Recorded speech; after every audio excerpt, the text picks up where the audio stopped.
Hello my dear students, welcome to Pathshala career institute YouTube channel. बच्चों, आज हम बात करेंगे अपने एक नए चैप्टर की जिसका नाम है इलेक्ट्रोकेमिस्ट्री।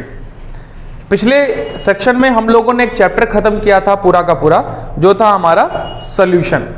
ठीक, आज हम बात करेंगे किसकी? इलेक्ट्रोकेमिस्ट्री की। इस चैप्टर में हमें काफी अच्छे अच्छे बोर्ड में भी क्वेश्चंस आते हैं। नीट और जेईई का तो ये बहुत फेवरेट चैप्टर है, जिसमें आपके इलेक्ट्रोकेमिकल सेल, जिसको अपन गैल्वेनिक सेल भी कहते हैं, इलेक्ट्रोलाइटिक सेल के बारे में बात करेंगे, नस्ट इक्वेशन के बारे में बात करेंगे, फराडे लॉ के बारे में बात करेंगे, कोलॉश लॉ के बारे में बात करेंगे, और फिर लास्ट में इसके बाद में हम कुछ सेल्स के बारे में बात करेंगे, प्राइमरी बैटरी के बारे में बात करेंगे, सेकेंडरी बैटरी के बारे में बात करेंगे। फिलहाल बेटा आइए हम शुरू करते हैं इस चैप्टर को, जिसका नाम है इलेक्ट्रोकेमिस्ट्री। बेटा याद रखना, इलेक्ट्रो का मतलब होता है इलेक्ट्रिक करंट। इस चैप्टर में इलेक्ट्रो का मतलब है बेटा इलेक्ट्रिक करंट। इलेक्ट्रो का मतलब है इलेक्ट्रिक करंट। इलेक्ट्रो का मतलब है इलेक्ट्रिक करंट। और बेटा यहां पर जो केमिस्ट्री शब्द आ रहा है, इसका मतलब होता है केमिकल्स। केमिकल्स, हम केमिकल्स में हो रहे करंट के फ्लो के बारे में बात करेंगे, या कह सकते हैं इसको केमिकल रिएक्शंस बोलते हैं अपन। केमिकल रिएक्शंस, केमिकल रिएक्शंस में जो इलेक्ट्रिक करंट फ्लो करेगा, उन सब के बारे में हम इस चैप्टर में बात करेंगे। इसमें आपको अगर कहा जाता है कि इसमें क्या पढ़ते हैं, तो हम कहते हैं it is a branch of science which deals with electric current या इलेक्ट्रोलाइट्स, जिसमें करंट का फ्लो हो रहा होता है। जैसे बेटा एक शब्द आया अभी, इलेक्ट्रोलाइट्स। याद रखना, इलेक्ट्रोलाइट्स होगा तभी करंट का भी फ्लो होता है। नॉन इलेक्ट्रोलाइटिक सॉल्यूशन में करंट का फ्लो नहीं हो पाता है। हमेशा करंट का फ्लो किस सॉल्यूशन में होता है? इलेक्ट्रोलिटिक या इलेक्ट्रोलाइट में। इलेक्ट्रोलिटिक तो एक्सेल हो गई, इलेक्ट्रोलाइट्स होने मस्ट बी इंपॉर्टेंट है बेटा। इलेक्ट्रोलाइट, सबसे पहले मैं आपको थोड़ी सी बातें बता दूं, इलेक्ट्रोलाइट्स क्या होते हैं। एक होता है इलेक्ट्रोलाइट और एक होता है बेटा नॉन इलेक्ट्रोलाइट। एक होता है इलेक्ट्रोलाइट और दूसरा होता है नॉन इलेक्ट्रोलाइट। इलेक्ट्रोलाइट्स वो होते हैं जिनके पास आयंस होते हैं, इनके पास फ्री आयंस होते हैं, इनके पास आयंस होते हैं, उन्हें कहते हैं इलेक्ट्रोलाइट्स। और जिनके पास कोई भी आयंस नहीं होता, या कहते हैं they dissociate in aqueous solution. They dissociate in aqueous solution, जो एक्वस सॉल्यूशन में मिलाने पर टूट जाते हैं, डिसोसिएट हो जाते हैं, उन्हें हम क्या बोलते हैं? इलेक्ट्रोलाइट्स बोलते हैं। और नॉन इलेक्ट्रोलाइट्स वो होते हैं they do not dissociate in aqueous solution. They do not dissociate, they do not dissociate in aqueous solution. In aqueous solution, जो एक्वस सॉल्यूशन में डिसोसिएट नहीं होते, उन्हें हम नॉन इलेक्ट्रोलाइट्स कहते हैं। और जो एक्वस सॉल्यूशन में डिसोसिएट हो जाते हैं, टूट जाते हैं, उन्हें हम इलेक्ट्रोलाइट्स कहते हैं। इलेक्ट्रोलाइट्स की अगर हम बात करें तो हमारे पास क्या होता है, हमने पढ़ा होगा, कभी कभी आप पढ़ते हो वीक इलेक्ट्रोलाइट, कभी कभी आप पढ़ते हो स्ट्रॉन्ग इलेक्ट्रोलाइट। यहां से दो और चीजें निकल के आई हैं। एक होता है हमारे पास वीक इलेक्ट्रोलाइट, एक होता है वीक इलेक्ट्रोलाइट, और एक होता है हमारे पास स्ट्रॉन्ग इलेक्ट्रोलाइट। एक होता है वीक इलेक्ट्रोलाइट, एक होता है स्ट्रॉन्ग इलेक्ट्रोलाइट। क्या होता है वीक इलेक्ट्रोलाइट और क्या होता है strong electrolyte? Weak electrolyte, weak electrolyte बेटा बोलते हैं जो 100% अपने आयंस में डिसोसिएट नहीं होते। They do not dissociate 100%, they do not dissociate, they do not dissociate 100%। ये पूरी तरह से नहीं टूटते हैं, इन्हें हम क्या बोलते हैं? Weak electrolyte. और स्ट्रॉन्ग इलेक्ट्रोलाइट ये होते हैं they dissociate 100%, they dissociate, they dissociate 100%, जो पूरी तरह से 100% टूट जाते हैं, उन्हें हम बोलते हैं स्ट्रॉन्ग इलेक्ट्रोलाइट्स। उन्हें क्या बोलते हैं बेटा? स्ट्रॉन्ग इलेक्ट्रोलाइट्स बोलते हैं। अब इनमें हम जो पढ़ेंगे, जो भी चीजों के बारे में पढ़ेंगे, वो सब इलेक्ट्रोलाइट्स हैं। एक्चुअली करंट का फ्लो हमेशा इलेक्ट्रोलाइट्स में हो पाएगा, इलेक्ट्रोलाइट्स वाले सॉल्यूशन में हो पाएगा।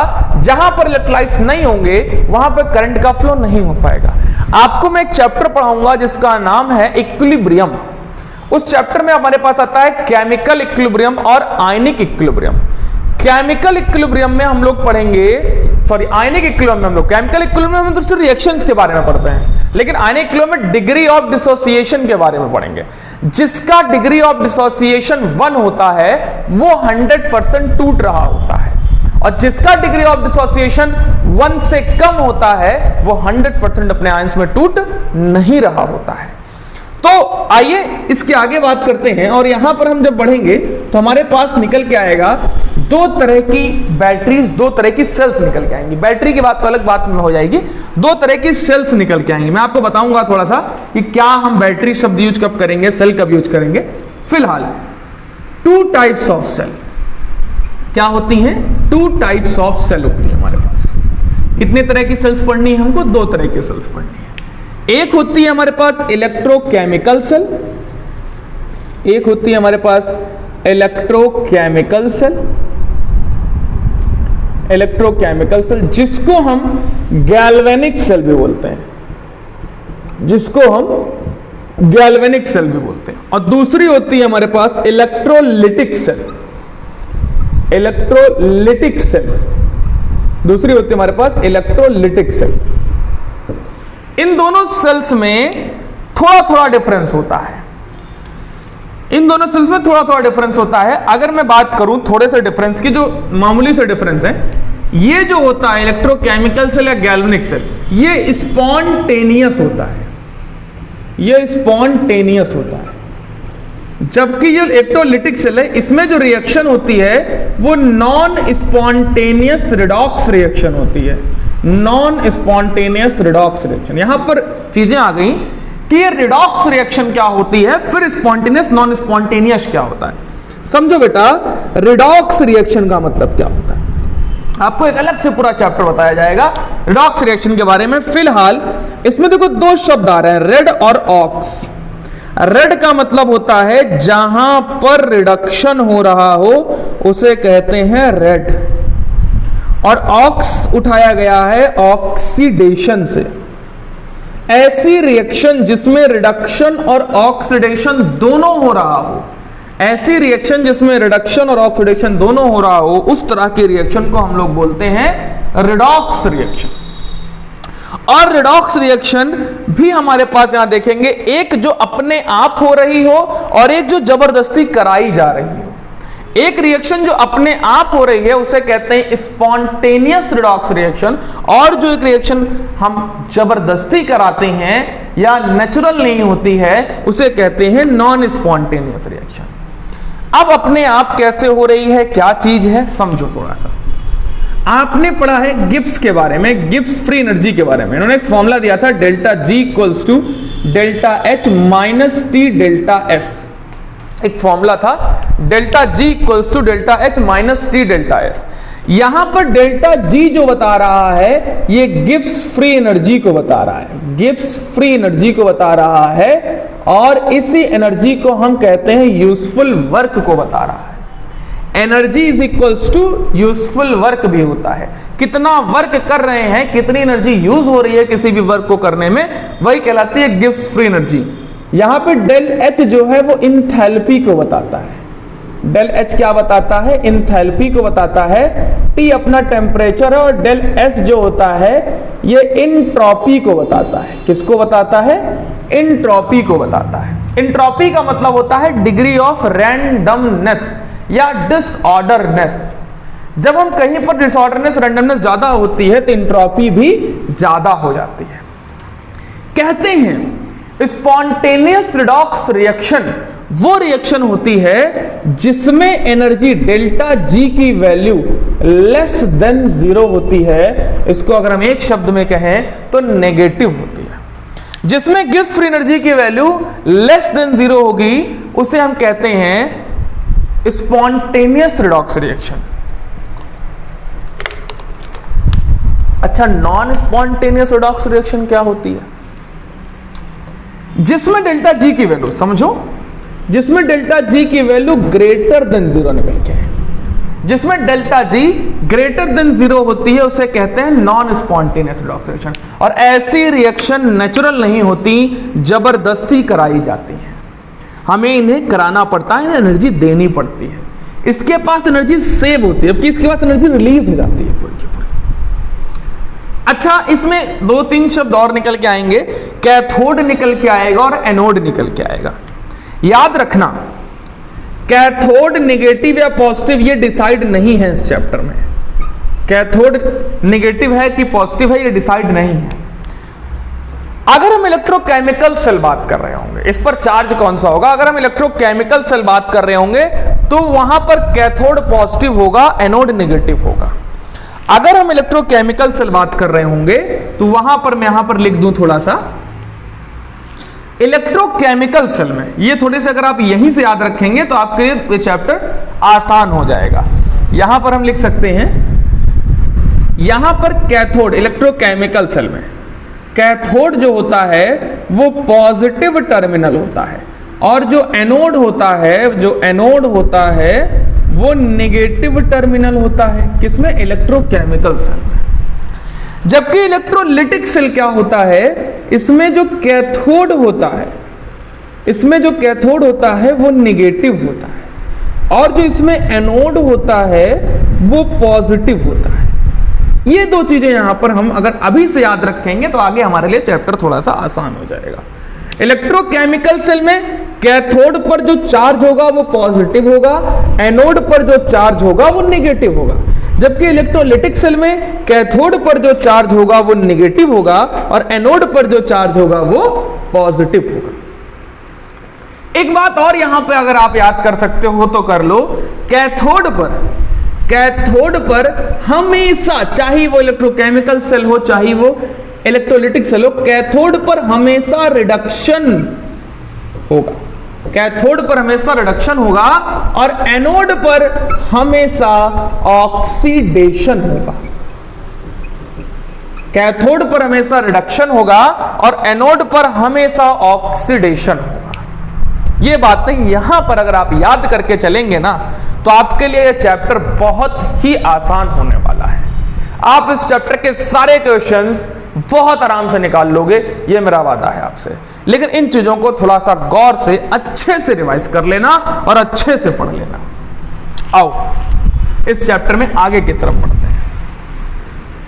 हम सबसे पहले बात करने जा रहे हैं बेटा गैल्वेनिक सेल की, या कह सकते हो आप इलेक्ट्रोकेमिकल सेल की। एक चीज मैंने पीछे बताना था वो बताया नहीं है, वो मैं इसको यहीं पर बताऊंगा कि इलेक्ट्रोकेमिकल सेल क्या होती है। इलेक्ट्रोकेमिकल सेल, जिसको अपन ने क्या नाम दिया था, गैल्वेनिक सेल, जिसको हमने नाम दिया था galvanic cell. This cell converts chemical energy into electrical energy. Electrochemical cell convert chemical energy into electrical energy. कैसे में कन्वर्ट करती है? ये केमिकल एनर्जी को इलेक्ट्रिकल एनर्जी में कन्वर्ट कर देती है। ये केमिकल एनर्जी को इलेक्ट्रिकल एनर्जी में कन्वर्ट कर देती है। वो कौन सी सेल है? Electrochemical cell. केमिकल एनर्जी को इलेक्ट्रिकल एनर्जी में कन्वर्ट कर रही है। ये कैसे हो रहा है? देखो समझो थोड़ा सा मेरी बातें और अच्छे से। बैटरी का कॉन्सेप्ट कहां से आया, सबसे पहले मैं आपको यह समझा दूंगा तो आपको इलेक्ट्रोकेमिकल सेल तो हलवा हो जाएगी आपके लिए। देखो बैटरी का कॉन्सेप्ट या इलेक्ट्रोकेमिकल सेल का कॉन्सेप्ट या गैल्वेनिक सेल का कॉन्सेप्ट कहां से आया? जब ये साइंटिस्ट हमारे वर्क कर रहे थे तो एक साइंटिस्ट थे, उन्होंने क्या किया था, एक बीकर लिया। इस बात को बेटा ध्यान रखना, हर कोई इस बात को नहीं बताता, मैं पूरी कॉन्सेप्चुअल केमिस्ट्री आपको पढ़ा रहा हूं पूरे कॉन्सेप्ट के साथ। इन्होंने एक जिंक की रॉड ली थी,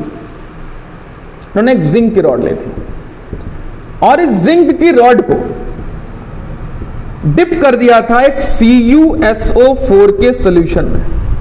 कौन सी रॉड थी? ये जिंक रॉड थी, और इसको डिप कर दिया था CuSO4 के सॉल्यूशन में। इन्होंने देखा जब when zinc rod is dipped या is placed in aqueous solution of CuSO4, क्या क्या चीजें इन्होंने ऑब्जर्व की।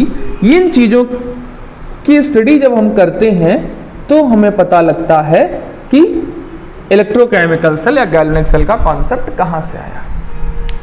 देखो शुरू में सॉल्यूशन CuSO4 का जो कलर होता है बेटा, वो कलर कौन सा होता है? ब्लू कलर सॉल्यूशन होता है। सब जानते होंगे कॉपर का कलर कैसा होता है? ब्लू होता है। तो ये ब्लू कलर सॉल्यूशन होता है। और जिंक अभी तो कलर शो नहीं करेगी, लेकिन जब जिंक हमारे एक्वस सॉल्यूशन में टूट के आएगी तो रेडिश ब्राउन आ जाएगा कलर। तो Zn का कलर नहीं होगा, Zn2+ का जो कलर होगा वो रेडिश ब्राउन कलर का हो जाएगा। रेडिश ब्राउन कलर पर शो करेगा। कैसा कलर शो करेगा? Reddish brown. इसको थोड़ा सा इन्होंने जब अब इस रॉड को, जिंक के रॉड को एक्वस सॉल्यूशन ऑफ CuSO4 में रख करके इन्होंने छोड़ दिया, और जब इसमें रख करके इन्होंने छोड़ दिया तो इन्होंने कुछ चीजें ऑब्जर्व की। इन्होंने देखा the blue colour of solution fades. क्या देखा? Blue colour of solution, blue colour of solution क्या हो गया था? फेड हो गया था। फेड मतलब हल्का हो गया था, हल्का हो गया था। फेड क्यों हो गया था? हल्का क्यों हो गया था? इसका रीजन क्या है? इसका रीजन ये है कि जो Cu2+ था, जो Cu2+ सॉल्यूशन में क्या प्रेजेंट है? Cu2+। इसने क्या किया था? जिंक से निकलने वाले, जिंक इसमें सॉल्यूशन में आया, जिंक किसमें कन्वर्ट हो रहा था? Zn से Zn2+ में कन्वर्ट हो रहा था। किसमें कन्वर्ट हो रहा था? Zn से Zn2+ में कन्वर्ट हो रहा था। तो वहां से 2 इलेक्ट्रॉन निकल रहे थे। अभी मैं इसको भी लिखता हूं, 2 इलेक्ट्रॉन निकल रहे थे। सॉल्यूशन में प्रेजेंट Cu2+ में 2 इलेक्ट्रॉन को लेकर के Cu सॉलिड में कन्वर्ट हो रहा था। ये किसमें कन्वर्ट हो रहा? Cu में कन्वर्ट हो रहा था। ये 2 इलेक्ट्रॉन लेके जब आपके सॉल्यूशन से Cu2+ का अमाउंट घटने लगेगा तो जाहिर सी बात है ब्लू कलर सॉल्यूशन कैसा हो जाएगा? फेड हो जाएगा। और it become reddish brown. It become reddish brown. Reddish brown क्यों हो रहा था? क्योंकि इसके अंदर एक रिएक्शन और हो रही थी। वो Zn जो सॉलिड के फॉर्म में रॉड में प्रेजेंट था वो किसमें कन्वर्ट हो रहा था? Zn2+ में। और यहां से 2 इलेक्ट्रॉन निकल रहे थे। तो आपको यहां पर देखने को मिल रहा है कि एक का क्या हो रहा है बेटा? रिडक्शन। और दूसरी वाली सेल का क्या हो रहा है? ऑक्सीडेशन। एक सेल का हो रहा है रिडक्शन, दूसरी सेल का हो रहा है ऑक्सीडेशन। ये तो 2 चीजें उन्होंने देखी कि ब्लू कलर सॉल्यूशन फेड कर गया। इन्होंने जो देखा था इसी से देखा, रेडिश ब्राउन। यहीं से दूसरा चीज ऑब्जर्व किया कि weight of zinc rod, weight of zinc rod decreases. Weight of zinc rod क्या हो रही थी? डिक्रीज कर रही थी। क्यों जिंक रॉड डिक्रीज? क्योंकि जिंक सॉल्यूशन में आ रहा था, टूट टूट के सॉल्यूशन में आ रहा था। इस वजह से क्या हो गया? इसका जो वेट है वो भी कम होता चला गया। Reddish brown colour precipitate form हो गया एट द बॉटम। और temperature of the solution, temperature of the solution का वो क्या हो गया? इंक्रीज कर गया। अब ये बेचारे साइंटिस्ट आदमी, उन्होंने देखा यार ये क्या हो गया? ये तो रात में हम जब छोड़ के गए तो ये तो हमारा ब्लू कलर का था, सुबह आए तो रेडिश ब्राउन प्रेसिपिटेट नीचे बन गया, जिंक की रॉड पतली हो गई। अब ये वैज्ञानिक आदमी, बड़े दिमागदार आदमी, इन्होंने क्या किया? इन्होंने जब देखा इसको तो इन्होंने इस सॉल्यूशन के रिएक्शन को लिखा। ये इन्होंने देखा कि जिंक जो है कन्वर्ट हो रहा है Zn2+ में और यहां से 2 इलेक्ट्रॉन रिलीज हो रहे हैं। इन्होंने देखा कि जो Cu2+ है सॉल्यूशन के अंदर, वो इस 2 इलेक्ट्रॉन को लेकर किस में जा रहा है? Cu में जा रहा है। जब इन दोनों रिएक्शन को उन्होंने एक साथ लिख दी तो उन्होंने देखा अरे ये तो रिडॉक्स रिएक्शन है। देखा अरे ये क्या हो गया? ये तो रिडॉक्स रिएक्शन हो गई। कैसी रिएक्शन हो गई? रिडॉक्स रिएक्शन हो गई। एक का क्या हो रहा है? ऑक्सीडेशन। और दूसरी वाली का क्या हो रहा है? रिडक्शन। एक सेल का क्या हो रहा है? ऑक्सीडेशन। और दूसरी सेल का क्या हो रहा है? रिडक्शन। इन्होंने कहा अगर यार मैं इसी चीज को पास करा दूं किसी बैटरी से तो हमें तो करंट का फ्लो मिल जाएगा, हमें तो इलेक्ट्रिसिटी मिल जाएगी, क्योंकि यहां इलेक्ट्रॉन फ्लो कर रहा है। इलेक्ट्रॉन के फ्लो करने की वजह से ही तो करंट का फ्लो होता है। बचपन से पढ़ते आ रहे हो आप, वो आपके फिजिक्स में पढ़ाया जाता है, जिधर इलेक्ट्रॉन फ्लो करता है उसके अपोजिट साइड में करंट फ्लो करता है। तो बस वही इन्होंने कॉन्सेप्ट यहां पर यूज कर लिया और इलेक्ट्रोकेमिकल सेल हमें बनाकर दे दी। आइए देखते हैं इलेक्ट्रोकेमिकल सेल की मैन्युफैक्चरिंग, कैसे हम इलेक्ट्रोकेमिकल सेल बनाएंगे। Electrochemical cell, electrochemical cell. बेटा मेहनत करिए, जितना हो सकता है आपसे उतनी मेहनत कर डालिए। कंपटीशन कभी सर्टेन नहीं होता, कंपटीशन हमेशा उठता या बैठता रहता है। पेपर का लेवल हमेशा कभी अप है कभी डाउन है। पेपर का लेवल आप डिसाइड नहीं कर सकते हैं कि पेपर कैसा आएगा, लेकिन एक बात फिक्स है, पेपर आएगा यहीं से, कहीं से आए कुछ भी है, पेपर आएगा यहीं से। वो क्या कर सकता है, थोड़ा बहुत क्वेश्चन को घुमा सकता है, एक क्वेश्चन को दूसरे क्वेश्चन में डाल सकता है, फ्रेम कर सकता है, लेकिन पूछेगा यही। इसलिए मेहनत आपको करनी है, जितनी ज्यादा अपने आप को आप रगड़ सकते हैं रगड़ डालिए। पढ़ाई बहुत इंपॉर्टेंट है, जितना आप पढ़ सकते हैं पढ़ डालिए। एक बार अगर आपने रगड़ के पढ़ लिया तो यकीन मानिए जिंदगी भर आपको कभी भी फाइनेंशियली कभी कोई दिक्कत नहीं होगी। इतना ज्ञान आपको दे देता है। ज्ञान कभी व्यर्थ नहीं जाता, पढ़ाई कभी व्यर्थ नहीं जाती, नॉलेज एजुकेशन कभी बेकार नहीं जाता। तो इसी से हम बात करते हैं कंस्ट्रक्शन के बारे में पढ़ते हैं। इन्होंने क्या किया, इसी को दो तरह से डिवाइड कर दिया, इस सोल्यूशन को दो तरह से डिवाइड कर दिया। एक तरफ इन्होंने रखा जिंक की रॉड और दूसरी तरफ इन्होंने रखी कॉपर की रॉड। एक तरफ रखा इन्होंने जिंक की रॉड को और जिंक को इन्होंने रखा था एनोड पर। किस पर रखा था, एनोड पर। जिंक को रखा था इन्होंने एनोड पर और कॉपर को रखा था कैथोड पर। किस पर रखा था, कैथोड पर। जो जिंक वाला सॉल्यूशन था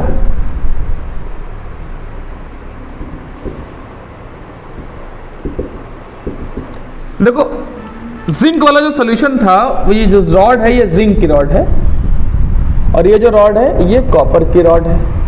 जिंक का जो सॉल्यूशन है वो ZnSO4 का सॉल्यूशन। कौन सा सॉल्यूशन लिया इन्होंने यहां पर, ZnSO4 का सॉल्यूशन लिया।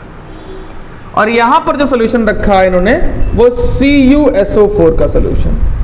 ये कौन सा सॉल्यूशन है, CuSO4 का सॉल्यूशन। इसको इन्होंने कनेक्ट कर दिया बैटरी से। किससे कनेक्ट किया, बैटरी से। एक तरफ इन्होंने लगाया नेगेटिव टर्मिनल और एक तरफ रखा पॉजिटिव टर्मिनल। ये हो गया हमारा नेगेटिव और ये हो गया पॉजिटिव। जैसा कि मैं पहले पढ़ा चुका हूं, यहां पर एनोड नेगेटिव होता है, कैथोड पॉजिटिव होता है। हुआ क्या, बिना बैटरी कनेक्ट किए करंट का फ्लो हो नहीं सकता था। जब बैटरी इन्होंने कनेक्ट कर दी, बैटरी को ऑन किया, इन्होंने देखा कि जहां पर जिंक था वो जिंक किसमें कन्वर्ट होना शुरू हो गया, Zn2+ में कन्वर्ट होना शुरू हो गया, मतलब सॉल्यूशन में आना शुरू हो गया, जिसकी वजह से वेट ऑफ जिंक रॉड क्या होना शुरू हो जाएगी, मैंने बताया था डिक्रीज कर जाएगी। जब Zn2+ आने लगा तो इससे क्या फ्लो होना शुरू हो गया, इलेक्ट्रॉन्स का फ्लो होना शुरू हो गया। Zn2+ में आ रहा है तो दो इलेक्ट्रॉन यहाँ पे फ्री हो रहे हैं, वो दो इलेक्ट्रॉन इधर से इधर की तरफ जा रहे हैं। जब इस रॉड पर इलेक्ट्रॉन आया तो यहां पर प्रेजेंट Cu2+, क्योंकि यहाँ CuSO4 का सॉल्यूशन है, Cu2+ SO4 होगा, ये Cu2+ इस रॉड के ऊपर डिपॉजिट होना शुरू हो गया। तो देखने को क्या मिला कि कैथोड जो था वो मोटा होने लगा, एनोड जो था वो पतला होने लगा। लेकिन बेटा, लेकिन ये बैटरी 2 मिनट से ज्यादा काम नहीं करेगी। 1 मिनट 2 मिनट काम करेगी, ये बैटरी बंद हो जाएगी। ऐसा क्यों हो रहा है कि ये बैटरी 2 मिनट से ज्यादा काम नहीं कर रही है। यहां पर देखने को मिला कि जो सॉल्यूशन की इलेक्ट्रिकल न्यूट्रलिटी थी, इलेक्ट्रिकल न्यूट्रलिटी ऑफ सॉल्यूशन, कैसा इलेक्ट्रिकल न्यूट्रलिटी, आओ थोड़े से चार्जर डिसाइड करते हैं। इस सॉल्यूशन में सॉल्यूशन कैसा चार्ज हो जाएगा, Zn2+ का अमाउंट बढ़ना शुरू हो जाएगा तो SO4 का अमाउंट घटना शुरू हो जाएगा, तो सॉल्यूशन पे चार्ज आ जाएगा पॉजिटिव का, और रॉड पर चार्ज कैसा आ गया, नेगेटिव का। जब यहां पे Cu2+ का अमाउंट घटना शुरू हो गया तो SO4 का अमाउंट बढ़ना शुरू हो गया, तो यहां पर जो सॉल्यूशन था वो नेगेटिवली चार्ज हो गया और यहां पर जो रॉड थी वो कैसी चार्ज हो गई, पॉजिटिवली चार्ज हो गई। ठीक, ये बात समझ में आई।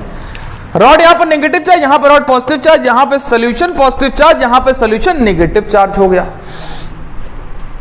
अब इन्होंने देखा, अब इन्होंने ऑब्जर्व किया, अब इन्होंने ये चीज ऑब्जर्व की कि यार जो रिएक्शन हो रही है, ये जो रिएक्शन देखने को मिल रही है, इसमें क्या क्या चीजें हो रही हैं। अब जब इन्होंने देखा तो यहां पर जब सोल्यूशन पर पॉजिटिव चार्ज का अमाउंट बढ़ गया तो क्या अब Zn2+ सोल्यूशन में गिर पाएगा? भाई पॉजिटिव पॉजिटिव में क्या शुरू हो जाएगा? रिपल्शन। यहां पर Cu2+ का अमाउंट कम हो गया, मतलब सोल्यूशन में आ गया नेगेटिव। अब क्या इलेक्ट्रॉन यहां पर आ पाएगा कि Cu2+ के ऊपर आ पाए? तो नेगेटिव नेगेटिव में यहां शुरू हो जाएगा रिपल्शन। इसी रिपल्शन को खत्म करने के लिए इन्होंने इंट्रोड्यूस किया एक कॉन्सेप्ट जिसका नाम है U shape tube, you tube. कौन सी यूट्यूब? वाला यूट्यूब नहीं, सॉल्ट ब्रिज। कौन सा? सॉल्ट ब्रिज इन्होंने इंट्रोड्यूस कर दिया। यहां पे नेगेटिव ऐसा लिख दूं इधर साइड में, इन्होंने इंट्रोड्यूस कर दिया the concept of salt bridge. The function of salt bridge 2500 बार बोर्ड के एग्जाम में पूछा जाता है। Function of salt bridge, it maintains the electrical neutrality of the solution. It maintains the electrical neutrality of the solution. It maintains the electrical. How do it maintain electrical neutrality? Because they have inert electrolyte of KNO3, या मान लो आपके पास NaNO3 की inert electrolyte इसके अंदर डाल दी, और जब इस सोल्यूशन पे पॉजिटिव चार्ज बढ़ना शुरू हुआ तो यहां पर नेगेटिव NO3- सोल्यूशन में गिरना शुरू हो जाएगा, जो कि इस सोल्यूशन को तुरंत क्या कर देगा? इलेक्ट्रिकली न्यूट्रल कर देगा। और सेम चीज यहां पर भी देखने को मिला कि सोल्यूशन में जब नेगेटिव चार्ज बढ़ना शुरू हुआ तो यहां पर K+ गिरना शुरू हो गया। K+ नेगेटिव मिलकर के सॉल्यूशन को इलेक्ट्रिकली न्यूट्रल कर देगा। इतना अच्छा काम है किसका? इस यू ट्यूब का, इस सॉल्ट ब्रिज का। तो क्या बिना सॉल्ट ब्रिज लगाए बैटरी काम कर पाएगी? नहीं कर पाएगी, बैटरी काम नहीं कर पाएगी। यह भी कहते हैं कि इसमें अगार अगार का पेस्ट डाल दिया जाता है इधर इधर, जिससे बहुत तेजी से सॉल्यूशन, ये जो आयंस हैं, इलेक्ट्रोलाइट्स हैं, बहुत तेजी से नीचे ना गिर पाए। ठीक है। और नीचे थोड़ा सा कॉटन लगा दिया जाता है, इस पर ऐसे कॉटन लगा दिया जाता है, तो धीमे धीमे गिरता है इससे। तो ये हमारा था, जिसमें देखो कुछ चीज हमको देखने को मिली। क्या देखने को मिला? इधर जो रिएक्शन हो रही थी, ये जो इधर रिएक्शन हो रही थी, वो हो रही थी Zn किस में कन्वर्ट हो रहा था? Zn2+ में। किस में कन्वर्ट हो रहा है? Zn2+ में। यहां से क्या निकल रहा है? 2 इलेक्ट्रॉन। इस रिएक्शन को, इस हाफ, इसको कहते हैं एनोड हाफ सेल। इसको याद रखना, आज से क्या कहते हैं इसको? एनोड हाफ सेल, क्योंकि आधी सेल की बात कर रहे हैं ना। और यहां पर क्या हो रहा था? Cu2+,